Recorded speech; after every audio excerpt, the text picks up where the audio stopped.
resources they need being taken away by Washington in such a callous manner. That's going to create another type of pressure on Trump when it becomes clear he's undermining public safety in the largest city in the nation. Former Mayor Bill de Blasio from New York City, thank you so much. Up next here on Ana Cabrera Reports, healthcare playing a central role in the shutdown debate. We'll break down why Republicans' key talking point about it doesn't hold up. What they was talking about was Donald Trump restricting money going to New York City, and we're talking about millions of dollars that's going to reflect towards them not being able to stay on top of their game pertaining to terrorism. And they're also talking about how that Donald Trump is going in and basically reformulating or dismantling the local governments, regardless of what state it may be in, pertaining to him coming in with federalizing the troops and bringing in National Guard. This is my stance on all this. The majority of the people that I've talked to around here, of course it may be different somewhere else, but the majority of the people that I talk to around here says that they're for it, that it needs to be done. And the bottom line is that it never should have escalated to this degree towards all this waste, all this fraud, all these illegals coming over here, and etc. What it is, our local politics, regardless of what state, has not yet come to the conclusion that you have been basically riding a wave of a free wave, and now the party is over, and now somebody like Donald Trump is coming in and reforming the whole system, draining the swamp. They're still under a degree of denial. Society is in America. They're still under a degree of denial of not realizing that this is what it's going to take to be able to shave off all this waste, to be able to get us back on target towards the country making money again. Now, I personally think that there could be another way about doing this, which would basically be default and start all over again, kind of like the little farmer that planted the crop and only about half of it come up. You got a choice. You can either leave it like it is, or you can take a chance on disking it under and replanting and hoping that you get a better crop the next time. I personally believe that there's another way to go about doing this other than chopping and cutting and chopping and cutting and then causing that much more problems with your local authorities and basically ripping and romping, making these authoritarian figures that's been in power now for the past 25, 30 years, making them look bad. Thing about it is, they made themselves look bad because they didn't do their job properly pertaining to having a safe environment to live in. So in more ways than one, I actually support Donald Trump in him doing what he's doing. Now, do I support all the methods that he's using and how he's going about doing what he's doing? That's debatable. And to some degree, no, I don't agree with some of the methods that he's using, but I do agree that something had to be done because we was on our way towards no longer having a country. And of course, when you got children or grandchildren, which I got a grandchild, even though my son recently just got to getting killed, you become concerned about these things. And these was the things that your lawyers, your bankers, these was the things that your president and your judges should have all been concerned about. They prioritize taxpayer-funded benefits for illegal aliens over keeping the government open. They want to use your hard-earned money to give illegal immigrants free government benefits.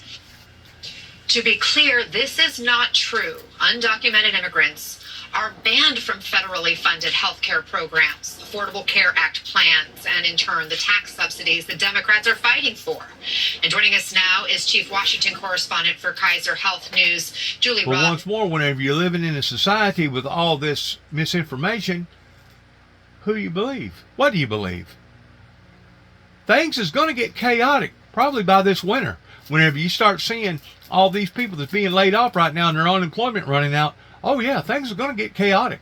You may as well get ready to tighten your belts. Two people who were not here with documentation. In the Republicans' big bill, they lowered the reimbursement. The Democrats are asking to have all of the Medicaid cuts basically eliminated in that bill. That's one of their asks, and that would re-raise the reimbursement for hospitals. To be clear, this is not really a benefit that goes to anybody who's not here legally. It goes to the people who are providing the care, primarily the hospitals. There were also a number of provisions in that Republican bill as part of the Medicaid cuts that took coverage away from people who are here legally. If they now wanted to sort of declare those people to be illegal, that's apparently what the Republicans are trying to do. But you are absolutely correct that people who are not here with documentation are not eligible for any of these programs. And in fact, this emergency Medicaid program was created in 1986 and signed into law by Ronald Reagan. One of the things that we keep hearing from Democrats is the need to make sure that those Obamacare tax credits or subsidies don't expire at the end of the year. And they're saying that's what this fight is about for them. KFF estimates that those ACA credits, if they go away, that people's out-of-pocket costs would double or even more. What would that actually look like? That's right. When they increased the subsidies for the Affordable Care Act in 2021, enrollment doubled from about 12 million people to about 24 million people. 90% of those people get these subsidies, and they're now all getting larger subsidies. If they go away, it's going to be a huge amount of sticker shock for these people, particularly people with low incomes and people with higher incomes who had not been eligible at all for the subsidies, and would go back to being not eligible at all for the subsidies. Those are the people who could really see these enormous increases. But pretty much everybody of those 24 million people would see some kind of increase. And for a lot of people in a lot of Republican states, the biggest increase in ACA enrollment after these subsidies were increased was in red states that didn't expand the Medicaid program. So those are the people that are going to be hit the hardest, and those are primarily Republican voters. Yeah, I mean, just expand on that, because a lot of people are trying to envision, if you're not on Obamacare, maybe you don't know somebody who is, or you don't think you know somebody who is. How many people are we talking about here who could be impacted? And again, it's not undocumented immigrants. So who is impacted specifically? Help us put a face to the people who are needing these subsidies. That's right. These are people who are who work for themselves, who own small businesses, a lot of farmers and ranchers. A lot of Republican constituencies get their coverage through the Affordable Care Act and are now enjoying these additional subsidies that would go away unless Congress does something to actually renew them. So the Republicans are kind of playing with fire here, because they could end up hurting their own voters if they don't give in to Democrats' demands. And ironically, Democrats, if they get what they want, could be helping Republicans by helping their voters. So interesting, the politics here. Julie Rodner, thanks for bringing us the facts, helping us understand this healthcare issue. And up next here in Ana Cabrera Reports, blame game. Democrats and Republicans ramping up their messaging against each other. There's no end right now to this shutdown. That's what they were saying a while ago. This individual that was on the news talking, he was saying that Donald Trump, the way that he's doing what he's doing with all these cuts, is eventually going to affect his own party. And whenever that happens, basically Congress will turn against the president, and then basically he'll be up the creek with a paddle. Or they're just pretending like they're against Trump, but they know that they have screwed up. They know that they've screwed up. I'm talking about every one of the federal Congress, in addition to all the state senators. They know that they've screwed up. And because of it, they're having to basically crawfish or make up for lost time. And because of it, it's going to basically throw this country off into a depression that could actually lead into going to throw it off into a recession. It could lead off into a depression, similar to what happened in 1929. And I know that sounds far-fetched, but whenever you go to cutting this many programs and you go to risking the security of people's lives because now you can't keep your eyes open towards who the true violent perpetrators are pertaining to terrorism, you're opening yourself up for a fall, is what's going on. And I've said all along that what good does it do using a boat that's sinking, that's got 100 holes in it? What good does it do to patch up the 100 holes whenever you turn around and make 5 big holes that consumption wise is taking in more water than the 100 little holes are? You ain't fixed no problem. All you've done is add a problem. Now instead of the boat going down every 2 inches an hour, now it's going down every 3 inches an hour. And eventually it'll sink. And that's what it looks like is going to happen to the good old American USA. It's going to sink. If we don't grab a hold of the bull by the horns and try to figure out there has to be a better method other than driving everybody off into the state of bankruptcy. Because the bottom line is this. Theoretically speaking, America's already bankrupt. Whenever you're $37 trillion in debt, and if everybody was to sell every piece of ground, parks, hospitals, homes, etc., and we're not worth but a little over $100 trillion, I think about $126 trillion, I think last I looked, was basically what we'd be worth if you sold everything, every house, everything. We're on our way out. Donald Trump's trying to save it. He's trying to save our great nation, and I identify that. And that's a good thing, right? Trying to save the boat from sinking. But what good does it do to patch up the 100 holes whenever you're going to turn right around and create 5 that's taking in more water than what the 100 holes was? You're still on your way down. It could be handled differently. That's my point. It could be handled differently if the big wigs would put their heads together and say, look, instead of this being the solution to the problem, this is going to become even a worse problem. I mean, you got hospitals literally shutting down. Come on. Hospitals. Get real.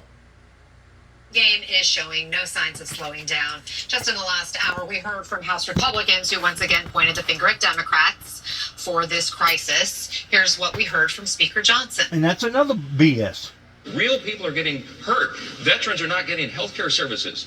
We have suicide prevention programs, okay, that will not be funded because of this. This is not a game. FEMA services, if your flood insurance lapsed right now and you need to renew it, you can't do that right now. It is ridiculous. It is irresponsible and dangerous. We'll come in at any hour, at any day to get the job done, but they won't. Joining us now, a couple of Capitol Hill insiders, former Republican Congressman Garrett Graves from Louisiana. They're and playing Michael both Hardaway, sides against the middle, and we've seen this again and again and again towards one party blaming the other party. And the thing about it is, it's both parties' fault. I continue to keep saying that. It's both parties' fault. And being in the state of denial is not helping the situation, but only delaying it. Yesterday on a podcast.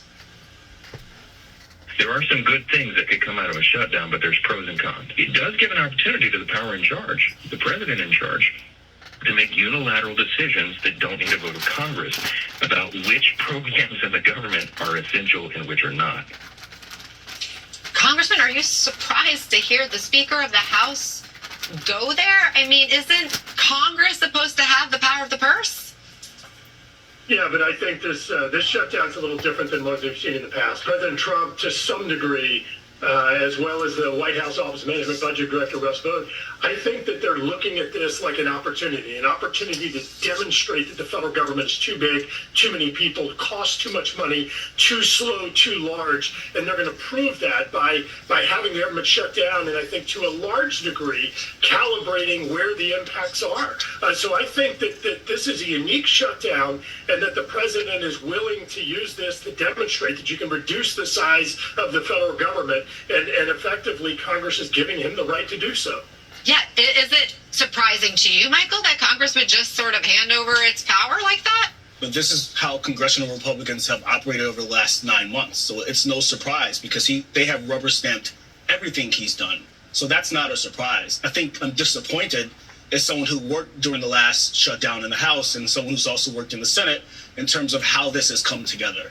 It's never really been a situation where the president hasn't stepped in and shown leadership and brought leadership. Congress is being two-faced about this.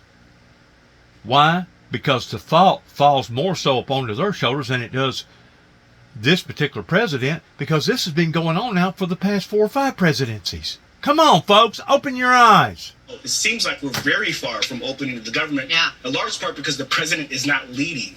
It does feel like we're far away right now because we're not seeing people talk to each other. They're talking about each other. Congressman, there are, in the meantime, hundreds of thousands of Americans impacted right now with fears of mass firings on top of furloughs.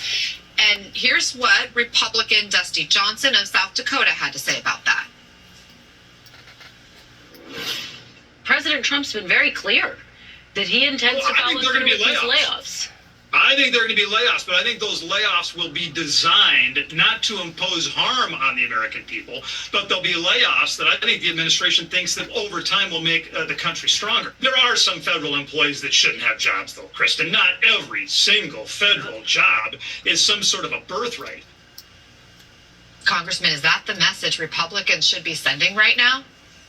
Look, I have a lot of respect for Dusty Johnson, sort of side by side with him. I think he's a really bright guy. So look, I do think we need to keep in mind the federal government is not supposed to be a jobs program. I agree with Congressman Johnson that every federal employee doesn't deserve a job, or as he said, a birthright. Look, you also have to keep in mind how we got here. Republicans actually voted to keep government open. They voted on the same exact appropriations bill at the same exact levels that Democrats have voted on over and over and over. Lastly, I think that Senator Schumer is overplaying his hand here by trying to use this healthcare subsidy issue, which I think actually creates a liability for Democrats going into the next elections, because Democrats are basically out there saying that Obamacare didn't work and it's going to require more federal subsidies. These subsidies the subsidies expire. The subsidies expire. They're not asking for more. They're just asking to renew them. And we know if without that, then the premiums will go up double for some people. We just had a whole segment on it. Really important distinction here. There were subsidies that were put in place during Obamacare. During COVID, Democrats came in 2021 and added a higher level or an additional subsidy. That's the one that expires. It expires solely because Democrats did it during COVID, intending it to be temporary. The law they wrote causes it to expire. So let me just ask, Ben, are you saying that you believe, and the Republicans believe, that those healthcare premiums should go up for millions of Americans? You would like to see that happen, and that's okay with you?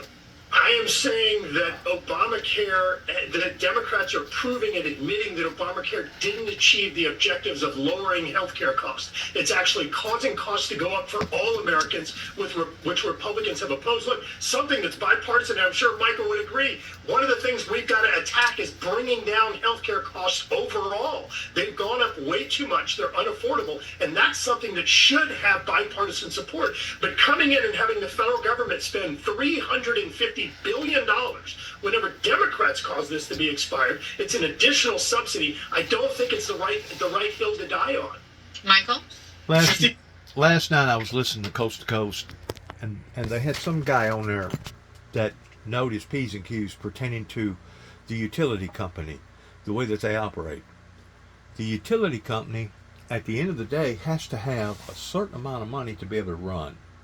And if they don't have that money, then they can't run. Somehow or another, they've been given approval by the government, I guess it was through Congress, that, let's say, those that couldn't pay their bill, for whatever reason, the way that the utility companies make it up is that they'll charge the rest of their customer base extra money to raise the platform up, even though they didn't use that type of kilowatts, but they got to pay extra for the kilowatts now. Now, I don't know if that individual that was talking on Coast to Coast last night knew what he was talking about, but it sure did sound like it. I'm going to raise another factor that I know. I got a good friend. He's been working for the Corps of Engineers for, I guess, 20-something years. He's an ace mechanic. Well, they approached him after this winter towards knowing he was fixing to take a retirement. Rather than wait out his retirement like they should have done, they come up with a program. What was the program? They offered him an early retirement to the degree that even though he's not retired, he's sitting back right now drawing a check, even though he's not working for the Corps of Engineers, which is a federal entity. He's drawing a check right now up until his actual date of retirement. Now, who come up with that program? And how much money is that program costing the American tax-paying people? Because if they offered it to one towards early retirement, and I've heard this thing on TV, how that they was making offers to other people towards basically taking early retirements or whatever. Who's jigga-jogging these balls around like this to the degree that ultimately it's going to wind up costing the American taxpaying people that much more?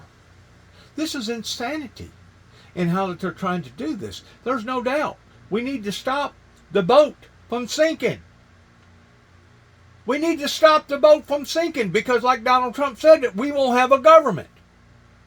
And there's no doubt, pertaining to the fraud, pertaining to the waste, pertaining to whatever going on, I'm pretty sure there's a lot of people that was in positions that shouldn't have been there.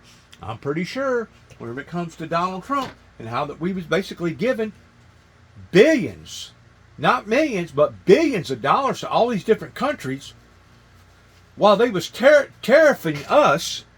Now all of a sudden we turn it around and now we're making a bunch of people mad because why? Because we was basically buying our friends. You talk about throwing your pearls before the swine, and we're talking about 6, 7, maybe even further than that, administrations that has been part of all this. Now all of a sudden Donald Trump comes in towards being the bad news bearer, and now all of a sudden he's got a strategy or a technique, and I'm just thinking that this technique, instead of it taking us out of the red to the degree that we're going to save the boat from sinking, I think it's going to cause the boat to even sink that much quicker. Now that's my opinion, and it didn't cost you nothing for my opinion. But whenever you start seeing not thousands, but millions of people's lives being affected this way, you have to start realizing that on down the road, whenever it comes to the reality of things, because eventually unemployment's going to run out. Eventually those programs will stop. And whenever it does, you got that many more unemployment people that's going to be seeking for jobs. Well, in the meantime, they've already established themselves towards having to have a certain amount of income, kind of like the utility companies. And if they don't, eventually they're going to fall into the red or possibly even wind up in bankruptcy court. So instead of their strategies being a solution to the problems, I think it's going to create more problems. That's just my opinion about it. I think it's going to create more problems, and I think come this winter, we're going to start really seeing the effects, and by spring, it's going to get worse. It's going to steadily drift in the areas of getting worse and worse. As they're cutting these programs, you're going to basically be like that mayor in that mayor in Memphis, that I think it was the mayor, it may have been somebody else, that said that it's given a raw look in response to how the people are going to respond whenever it comes to crime. In other words, it can have an opposite effect whenever you bring in all the federal troops and all the U.S. Marshals and federalizing all the troops. It can actually have a reverse effect, and that's what they're afraid of. The officials are down there in Memphis right now. They're afraid that it's going to have an opposite effect. On the job, but if they go without a paycheck or a second paycheck, if history is any indication, you may well see them starting to call out sick, and if that happens, the TSA lines could start to grow. From the military to federal law enforcement, the Coast Guard, food inspectors, and the nation's airports, government workers are once again paying the price for Washington dysfunction. I need that job. I need that paycheck. That's why I'm working multiple part-time jobs. 13,000 air traffic controllers are now working without pay. Even more stress after years of mandatory overtime, with the FAA trying to hire more controllers and overhaul antiquated technology. During the 2019 shutdown, some controllers called out sick after 2 missed paychecks. I wouldn't be surprised if it takes, another 20 to 30 minutes before we become airborne. When flight delays began to mount, President Trump called off the shutdown. This morning, one veteran controller tells NBC News, "I think we're going to have a lot of controllers who are not going to be able to make it to work during the shutdown." 50,000 TSA officers are also working without a paycheck this morning. Average pay $45,000 to $50,000. For many, flashback to 5 years ago when they couldn't afford their rent, food, or the bus fare to get to work. The union warns it could be bad again. These are real people's lives. This is real things that are happening to folks. Meanwhile, the nation's parks and many museums are closed. Tourists locked out. We're supposed to see the Smithsonian museums today. Food pantries are preparing for families who depend on suspended food programs. We know we've got to be ready because we know our kids need to eat. Medical research at the NIH shut down. Because if we don't have scientists working on research today, we lose tomorrow's cures. In a city very good at finger pointing, it's gotten personal. There's plenty of blame to go around. Back here in D.C., a federal city, marriage licenses right now being suspended. They're not issuing those. Courts, though, are running. By the way, a warning from cybersecurity pros who say, at a time of a government shutdown, when everybody is on edge, be very skeptical about any emails or phone calls seeking your personal information, your bank information. It is likely a scam trying to take advantage of this very stressful time in the country. Anna, back to you. Important info there, Tom. Thanks. The Trump administration today sending out new demands to a number of universities as part of its attempts to reshape education in America. The White House demanding that colleges ban various admission and hiring tactics in order to get preferential access to federal funds. Let's bring in NBC's Monica Alba. Monica, what is the White House trying to achieve by sending out these letters? Well, this is the latest example, Anna, in a White House. See, in a way, it's like blackmail. It's like if you don't do exactly what we're ordering you to do, then we're going to do this. I thought blackmail was against the law. You're blackmailing these people and twisting their arms and causing them to do what you want them to do. And I just think, look at all the colleges right there. I mean, I just think that eventually this is going to have a calamity effect. It's going to be negative, not positive.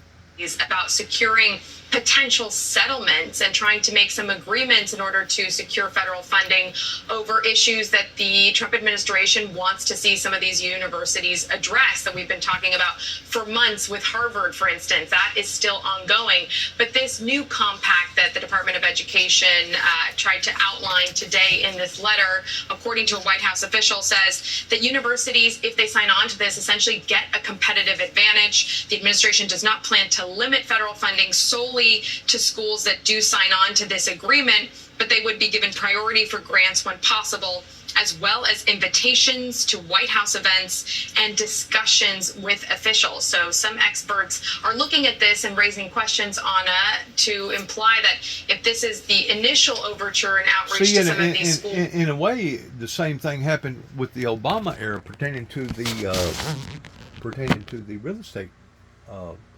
market that burst.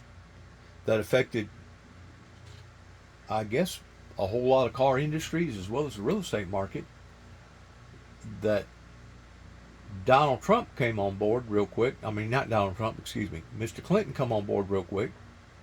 Bill Clinton, pertaining to the banking industry, and said, well, they work off of a formula. And the formula out of the 10, they automatically put into the equation that there's going to be probably 3 that's going to default. Out of the 3 that's going to default, the other 7 will still carry what the 3 had failed to carry. It's a formula. Well, whenever you're doing this much to this many people, there's no longer going to be a comfort zone pertaining to a formula. Because why? Because there's going to be too many people that's going to be underwater, and they're not going to be able to be self-sustainable. And basically, whenever enough of the little people fail, eventually the big people start failing. And I'm talking about the conglomerates here. Friends, we're looking at a calamity around the corner come this winter, or come before we get out of winter, that's going to be tough. Because like I said, a lot of these people, their unemployments, they're going to run out. They're going to be looking for jobs. Well, other people, it's one thing adds to another thing. It's a dominoes effect. And right now, we're just now starting to see the realization of COVID. They put a Band-Aid on COVID. They started giving out all these stimulus checks to all these people that didn't deserve to have a stimulus check because they was doing just fine with their bank accounts. But yet now they still got a stimulus check anyway. Talk about unfairness. And now, because of what's went on with the conglomerates, the powerful and the rich, now you're going to put this monkey off on their backs, pertaining to now they're not going to have health care, or they're going to have to pay twice as much for their health care, or they're not going to be able to have these subsidies that they was familiar with before. Now they're no longer going to be available. You're looking at a disaster that's in the making. And it's not just because of the government temporarily shutting down right now, in which I say temporarily. I don't know. They may be shutting that thing down indefinitely. I don't know. Whenever they talk about essentials, that they're going to cut here and cut there, looking at the things that has to be essential. Well, theoretically speaking, the federal government is already bankrupt. And now they're wanting to bankrupt everybody else because of their mistake. That started, like I said, 6, 7, 8 presidencies ago. I think it actually started back in the 60s. And whenever it comes to China and some of these other countries stealing technology from us, or stealing our ideals, they ain't stole nothing. We've given it to them. Whenever you allow for all these people to come over here during the university college foreign exchange student program, they don't have to steal nothing. All they got to do is sit and watch TV and seeing what our ideals are, what we've created, how we've created, and then they go back home and they think, well, we can do the same thing right here. They're already enticed by this particular ideal, so let's make the same thing, but make it a third of the price of what the American people can, and ship it to them on a boat, and still put it on the shelves cheaper than what the American people can buy it. Now listen to this, please. This will be the last of this. In the U.S., including abortion, immigration, and the death penalty. NBC's Claudio Lavanga has more from Rome. Claudio? On Tuesday, Pope Leo was asked about the debate surrounding the decision by Cardinal Blaise Supich of Chicago to give a Lifetime Achievement Award to Illinois Senator Dick Durbin for his work helping immigrants. Now, the honor was objected by some conservative U.S. bishops because of Durbin's support for abortion rights. Well, the Pope appeared to highlight a paradox here. He said that someone who says, I am against abortion, but at the same time says, I'm in favor of the death penalty, is not really pro-life, he said. He also said, someone who says that I'm against abortion, but I'm in agreement with what he calls the inhuman treatment of immigrants in the United States, then I don't know if that's pro-life, the Pope said. Now, strong words from a Pope who, since his election, appeared to have been... It's a deception. And they've been doing this now for years and years and years, and they think that they can continue to keep doing this, and we're not going to notice what's going on. It rejected the definition of the treatment of illegal immigrants in the U.S. as inhumane, while Senator Durbin has since declined the award over the controversy, but said to be overwhelmed by the support he received from Pope Leo. Claudio Lavanga, thanks. And that's going to do it for us today. I'm Ana Cabrera reporting from New York. Chris Jansen is next. Now, whenever it comes to being hypocrites and do as I say and not as I do, boy, I could go down a list of things from locals to state to federals about what our government is guilty of. Heightening. There's a key meeting today between President Trump and the man the Wall Street Journal calls the slayer of big government, OMB Director Russell Vought. So which agencies and how many employees will be on the chopping block?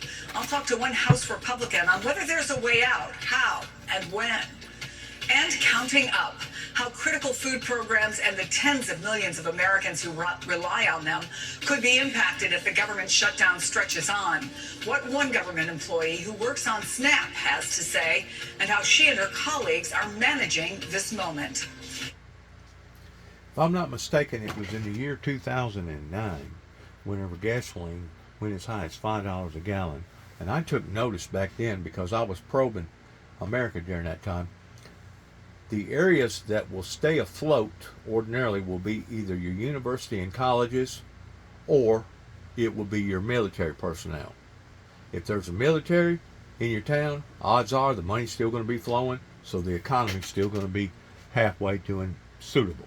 If there's a big college, a university in your town, odds are mama, daddy, they had to put little Johnny in school or little Sally in school, so they're going to give them a little bit of money to be able to go along with their college. But the rest of them is going to be hurting for certain. And whenever I was in Atlanta and I seen the food distribution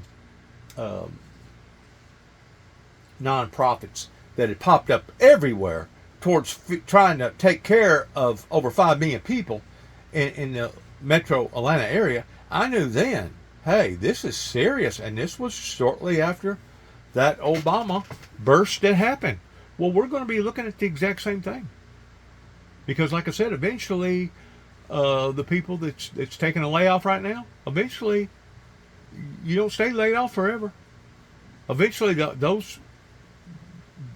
time will pass to the degree that now you're going to be looking for a job. Worried just how long this could last. Thank goodness that we just paid rent today, but I mean, we don't know when our next pay is going to get here. Joining us now, MSNBC senior congressional correspondent and host of Way Too Early. Now you talk about adding anxiety into people's lives and worry and frustration. Oh my God.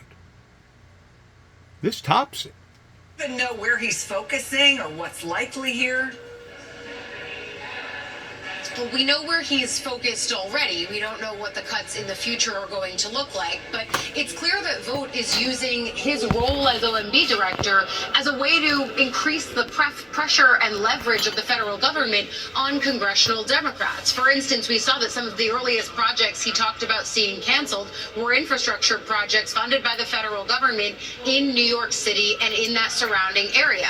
The fact that both Chuck Schumer and Hakeem Jeffries are New York representatives leading the charge for Democrats in both sides of Congress can't be forgotten here when you talk about Vought making that move. The other fact that he's cutting energy subsidies that were previously doled out during the Biden administration that are in states that Kamala Harris won in 2024. The politics are so enmeshed with the moves that he's made.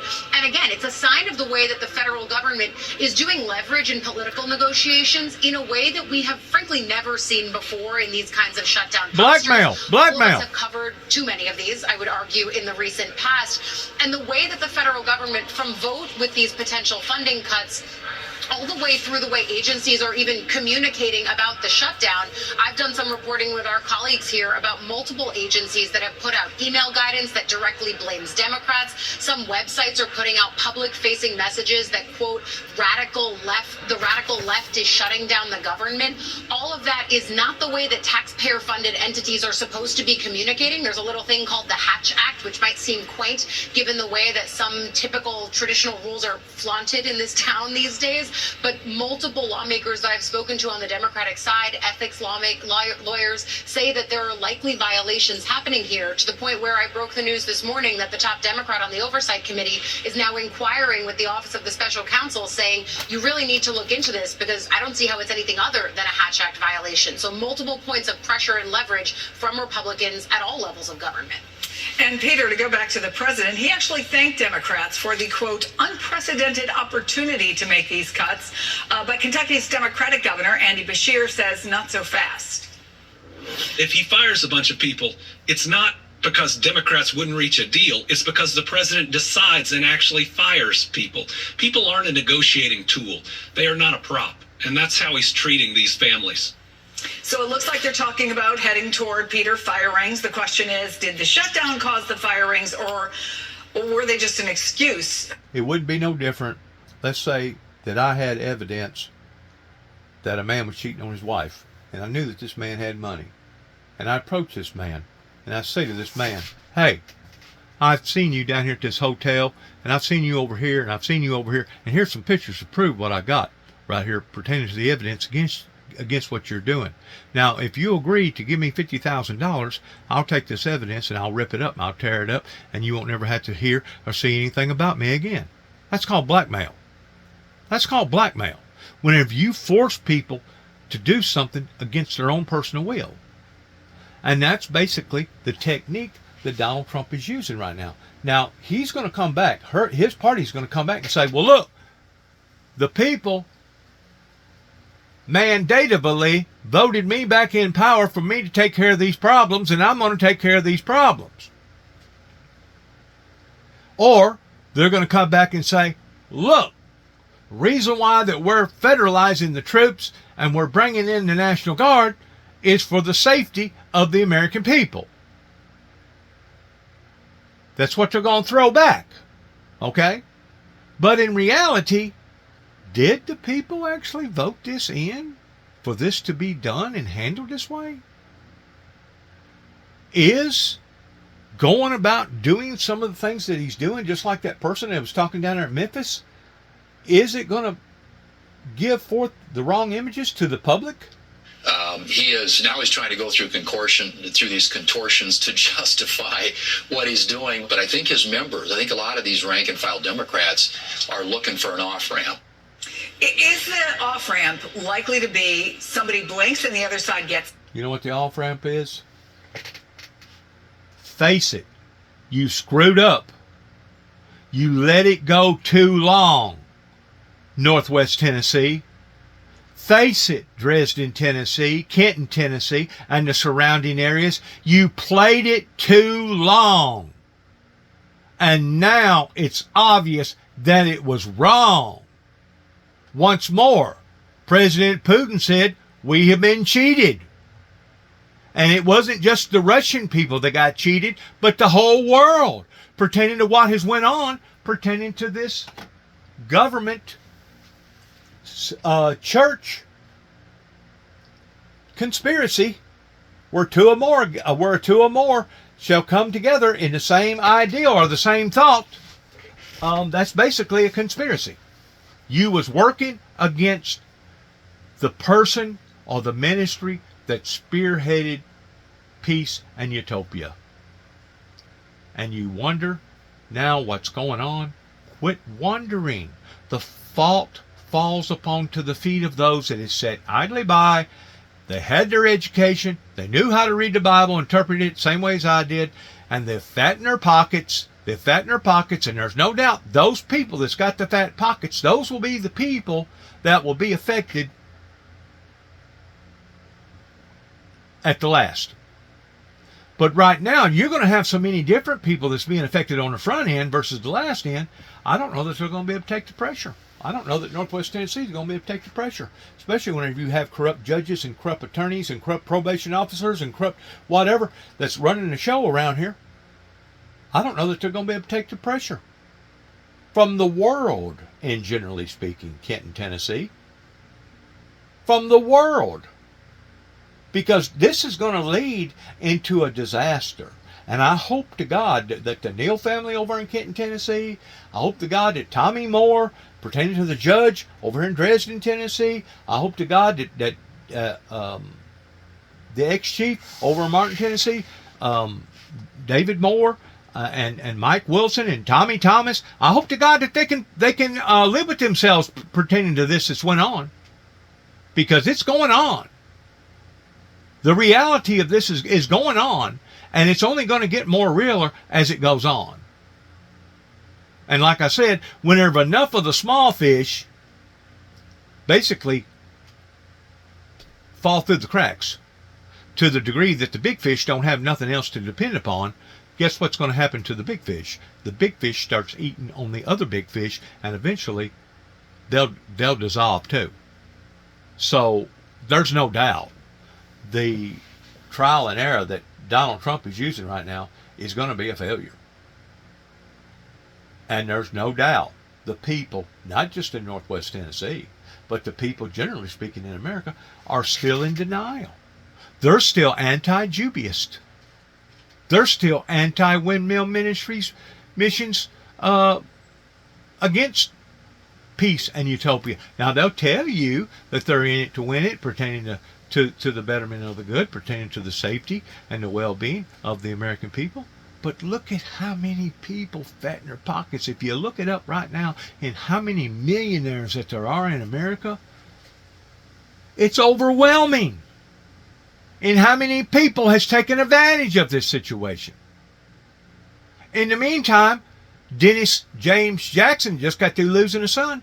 His whole family has been exploited. That was one of the reasons why that my son and I couldn't have, I think, this is my personal opinion, other than him getting involved in some drug activity, I think that if the public would have accepted the ministry on the front end to the degree like Oral Roberts, Billy Graham, even Jimmy Swaggart, there towards the front end, or Pat Robinson, or any of these other major players like Joel Osteen or whoever, I really think that the bonding relationship, not just between my wife and I, my third and fourth wife that I had, but my son and my cousins and my distant cousins and everything, I really think that the whole approach would have been differently, but instead I had to go through this cruelty. I had to go through basically 30 plus endless years of psychological, physical, emotional, spiritual cruelty. You know why? Because they was dead set. They wanted to crucify my soul. Even though I was grounded, even though I was rooted in the Lord Jesus Christ, even though I haven't tarnished or backed up or given in. And that in and of itself should be enough testimony of itself that what I've been through is real, because I'm not willing to let it go. Now, I've done made up my mind. Death to me would be the simplest way out.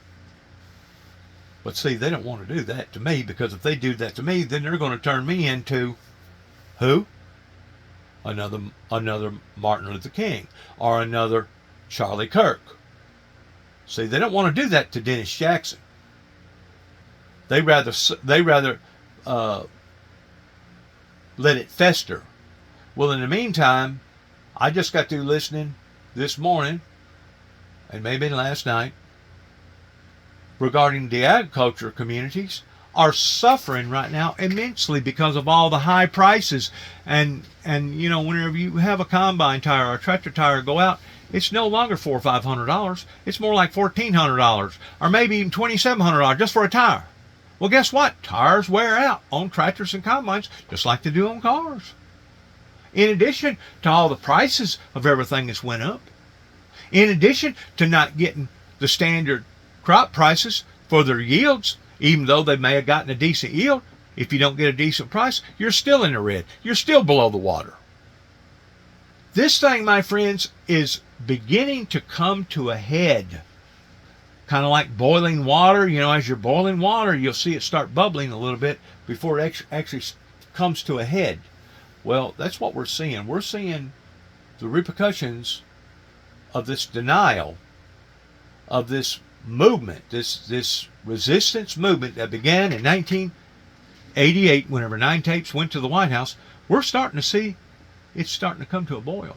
And whenever it does, I hope people like Tommy Thomas and Mike Wilson and the judges around here and the corrupt mayors and everybody else, I hope they have a safe haven. That's all I can say. I hope they have a safe haven. And I wish them the best. I really do. I don't wish no harm upon none of these people. But I hope that they have a safe haven, maybe even having to flee the country, in which there's no doubt if total anarchy was to set in here in America, you know what the richest of the richest are going to do. They're going to get on their private little airplanes and they're going to abandon us. They're going to go to other parts of the world while we're over here basically slaughtering one another. And they'll eventually come back as users whenever everything settles down, providing it settles down. And it will eventually settle down because the federal government will step in, even at the expense of declaring martial law under the Patriot Act. They will eventually settle it down. But in the meantime, between A and Z, we're going to see tanks, we're going to see soldiers, we're going to see fighters. And maybe that's what Donald Trump is doing right now. He's trying to break this in towards getting us used to looking at these things on TV, knowing good and well that this is right around the corner. Trying to get us adjusted to it. We'll get used to seeing tanks. We'll get used to seeing men and women in uniform toward working for the federal entities, because this is what's coming. And you know what? I think a lot of your well-to-do people, your rich people, your smart people, I think they can see this too. And that's the reason why the banks right now are being overrun by running to the bullion and basically trying to buy up all the gold that they can, which is basically driving the prices up that much worse. Kind of like what happened in the 1929 Depression when everybody said the money's no good and everybody run to get all their money out of the banks to hide it under their bed linens. And there were so many of them that it caused the 1929 Depression. Not recession, but depression. Is this what we're staring at in all these different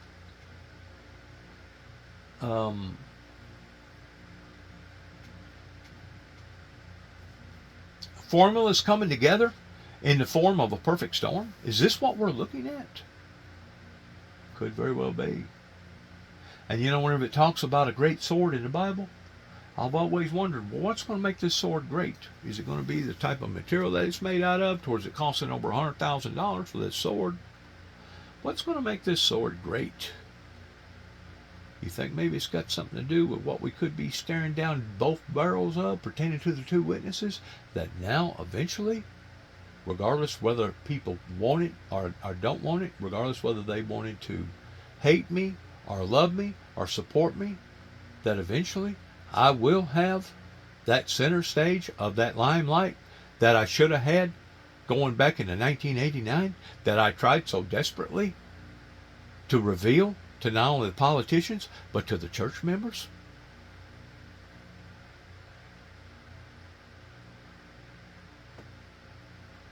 You chose this. Northwest Tennessee chose this. They can pretend with their patriotism all they want towards acting like they would be one of the first ones to jump on a hand grenade if they was in a room with 20 people in it and they wanted to save the other 19 lives by taking their own body and throwing it onto the hand grenade and sacrificing themselves. They can pretend, they can lie, they can cheat, they can manipulate all they want, but the bottom line is this: when it comes to true patriotism, there's a very few people left that would be willing to do that. I thank God for the people that would be willing to do that, but I'm telling you right now, the majority of people that tell you that they would be willing to do that are lying to you. They're lying to you whenever it comes to their true patriotism and standing up for our Constitution and standing up for the rights of the people. They're lying to you. But the people are still in denial. The churches are still in denial. Our politicians are still in denial. So whatever's going to befallen upon all this pertaining to those that is taking advantage of the system, like Nancy Pelosi or Mitch or whoever that's been in power for years and years and years and years, I hope that you recognize this, because Northwest Tennessee, this is going to be something that you're going to have to swallow, whether or not you like it or not. And as I said earlier, it would have been much easier to have turned me into that martyr on both accounts, on my account and upon the public's account, because just like President Putin said, we have been cheated. You have cheated the younger generations. You have cheated the youth. You have cheated the millennials pertaining to them coming into existence, is pertaining to our little children that's now less than 6 months old. Look what they're going to have to inherit.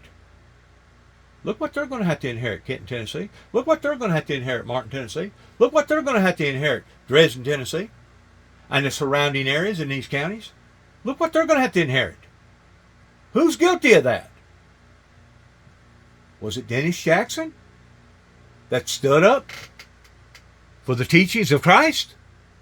Was it Dennis Jackson that had the anointing and still has the anointing of the Lord Jesus Christ? Wasn't me.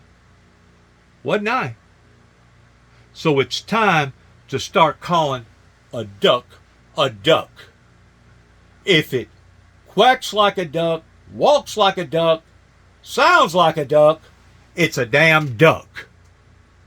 And the people in Northwest Tennessee and this country need to accept that, Kentucky and Oklahoma and Atlanta, Georgia. You need to accept these things, America, because it's coming right around a corner, coming near a neighborhood near you. Good luck to all of us. God bless America, and God bless our troops, because I'm pretty sure we're going to definitely need them. Hello. Shalom. Goodbye.